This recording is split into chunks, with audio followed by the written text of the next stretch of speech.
Hi friends, இன்றைக்கி ஆந்திரா பருப்பு பொடி எப்படி பண்ணுறதுன்னு பார்க்கலாம்.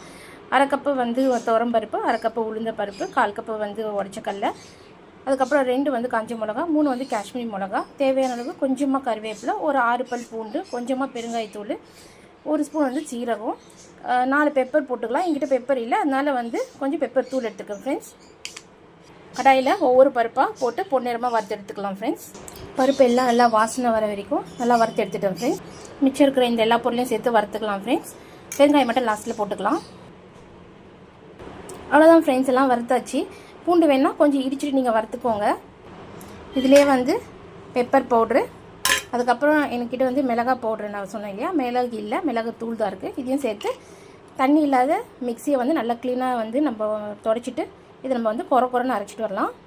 ஓரளவு அரைச்சாச்சு ஃப்ரெண்ட்ஸ். இப்போ தேவையான அளவு உப்பு போட்டுக்கலாம். ஓரளவு சுற்றிட்டு வந்துடலாம் இந்த மிக்சியில். டடான், அவ்வளோதான் ஃப்ரெண்ட்ஸ், பருப்பு பொடி ரெடி ஆகிடுச்சு. இது சுட சுட சாப்பாடில் இந்த பருப்பு பொடியும் நெய்யும் போட்டு சாப்பிட்டா செம்ம சூப்பராக இருக்கும்.